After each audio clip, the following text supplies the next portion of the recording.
Knox County Commission Board Order number 20-3-23, the social distancing order. This comes as a recommendation of our county health officer, Lori Claire. Lori, if you would kind of give us a brief update as to where we are. Here in Knox County, we currently have no confirmed cases of COVID-19. We have a couple of private tests that we're waiting the results of. We do have some individuals that are self-monitoring, self-quarantining. We have, I believe, as of last night at 9 o'clock, there are 106 positive cases in the state of Missouri. They are now as close as Adair County and Adams County, Illinois, and then some over the Iowa line. The governor came out Saturday and said he would put some mandates in through the Department of Health, and those took effect last night at 12:01 a.m. We've been instructed by the Department of Health to uphold the laws and enforce the laws put forward in that ordinance, and so reaching out to you today to perhaps put a county ordinance in place that allows us to have the kind of the chain of command to engage law enforcement should we have to. We'll go over what the governor's order stated. He wants no social gatherings over 10, private families and private homes, of course immediate families. He's encouraging that we don't even bring extended families together in groups of more than 10. That all restaurants, bars, and food courts go to drive-through pickup and delivery options.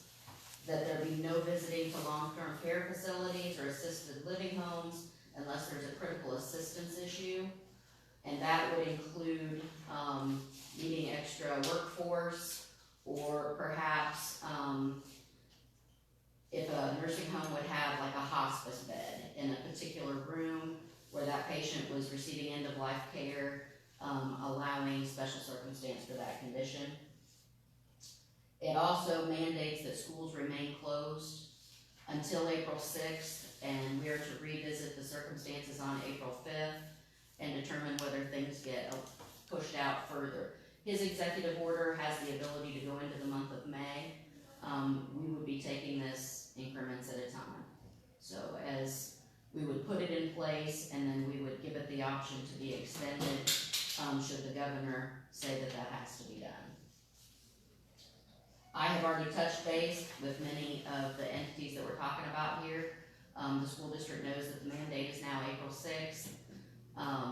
The restaurants, I don't know if you all use Facebook or not, but I've been monitoring that pretty frequently, and I've had calls from several of our restaurants. Many of them have already, or all of them actually, last night as of I think 10 o'clock when I checked their web pages, they went to this starting first thing this morning. Our inspectors will be out meeting with both those restaurants as well as the like Casey's and BP's that have food court type establishments.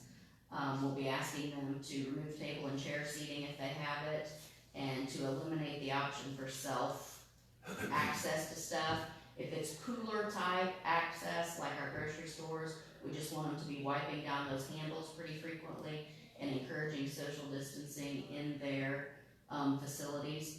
Dollar General, C&R, places that provide groceries, pharmacies, things like that are exempt. One of the questions I had, and I presented to the state yesterday, was what do you expect about the rule of 10 there?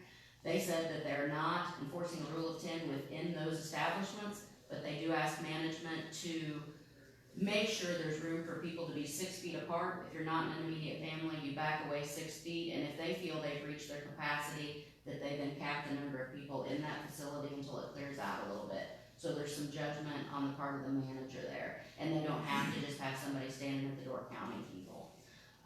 We would comply with everything that the state's recommending.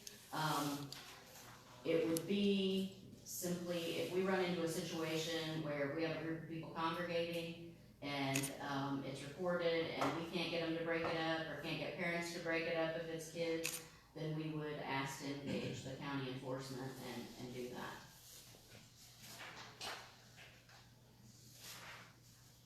Are there any questions regarding this ordinance? Evan, one other thing I would note is that we shouldn't take this as a last step. There is a lot of conversation going on statewide as the number of cases go up, and the spread is now seen in the state with what is believed to be person to person. Further directions and mandates could be brought forward. So this is a first step in county government implementation of policy and ordinance, and we may have to do more, but this is where it's at. The hope is we all comply with this and get this hopefully on the front end of it and get everybody home and social distancing and trying to abide by the recommendations that will minimize the impact to our community. That's kind of what I've been getting from everyone, and I would encourage everyone to just stay home if you can. I mean, if you don't have to go somewhere, don't. You know, I mean, I don't know, hopefully we can get through this with minimal impact and move on. Any questions, concerns regarding, you want me to read by title only, or we need to read the thing in its entirety? I'll read it through. I have a question. Because you've got about 60 viewers right now, 62 according to my device. If you're going to do title only, like, is there a place that locals can they go to the website? Will you guys put this on the website so they can see the full ordinance for themselves? We'll put it on our website as well as, right, put it on our Facebook page as well. Website's knoxcountymo.org. knoxcountymo.org. The health department will too. And I can get it in the newspaper if you guys do anything right now. I mean, and for... You'll be able to do anything on, on Nemo News. Yeah, we can throw it on Nemo News. I'm really, my focus right now for the paper is really targeting people who do not have, are not on the internet. You know, we have a lot of older residents who aren't gonna see it on Facebook. So, you know, we have some community, you know, people in the community that cultural reasons they don't do a lot of computing, and so that's just essentially with this order, it's mirroring what the governor's put down with his executive order over the weekend. It's an order in place. Hello? We're implementing it at Yes. a local level so that we can have Yes. local control, so that we can have the option should we need it to enforce. Oh, okay, circuit clerk's office? Enforcement. I don't know. Is it circuit clerk's office? All right, for the record, will be, this is social distancing order, court order number 20-3-23, an order requiring social distancing and other precautions within Knox County to minimize the impact of the COVID-19 virus.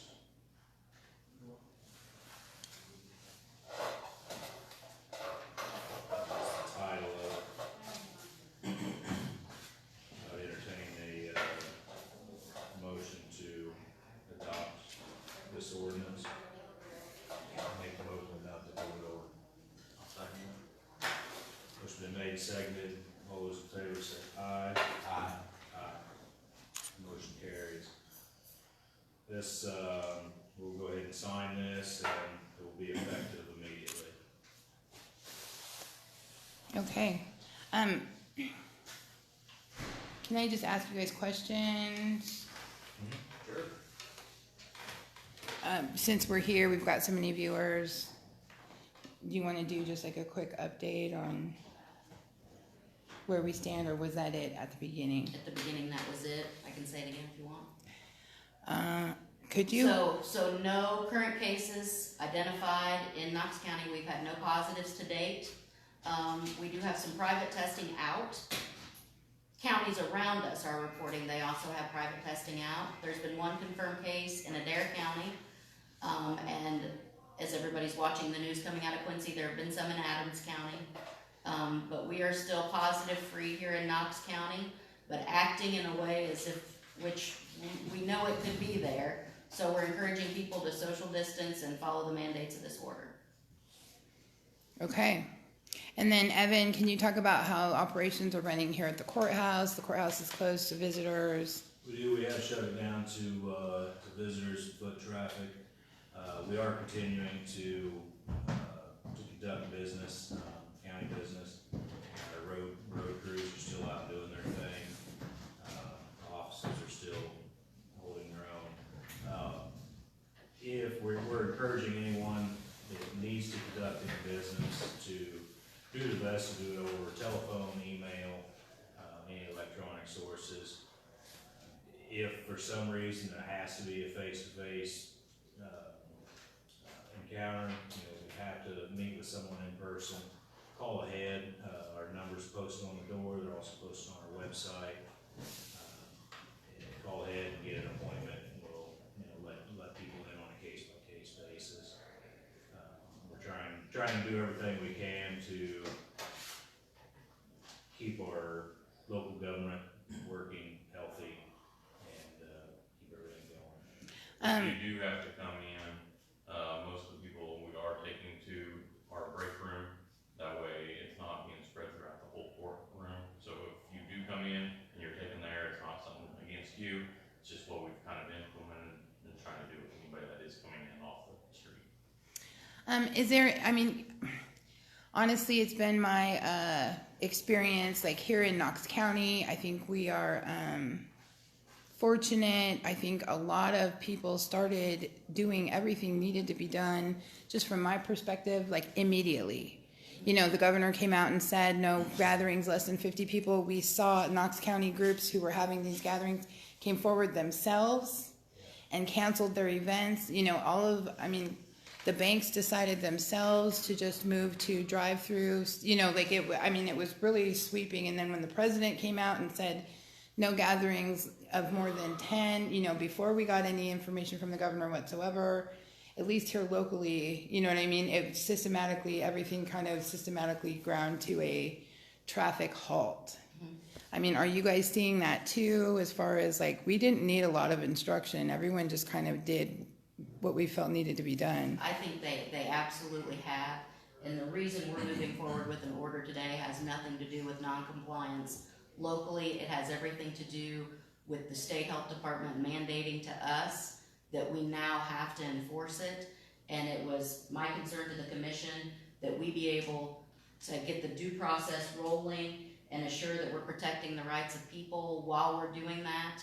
And so that's what this is about today. It's not about lack of compliance within our county. It's all about being proactive and having things in place. Should we encounter a situation that we need to enact due process, we can do it.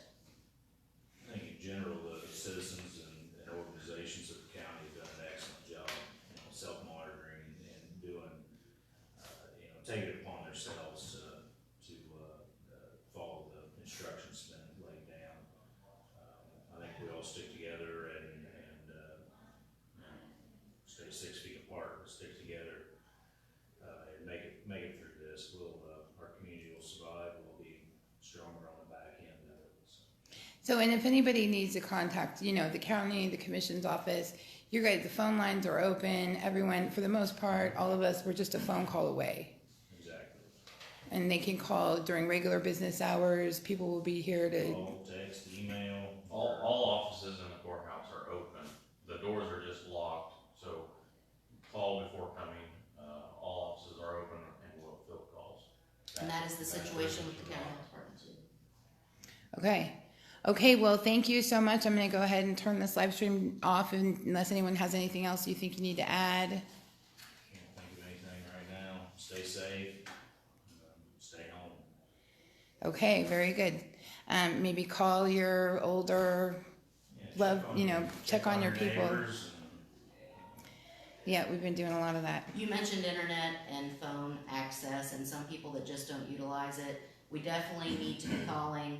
If we have friends and family members who don't utilize those resources, be sure you're giving them a call to let them know about the situation, where we are, especially to utilize the things being put forth by the different businesses. CNR Dollar General with special shopping hours for those over 65 or immunocompromised, and then our restaurants all going to carry out, and some going to deliver. It never hurts to call and say, can you deliver?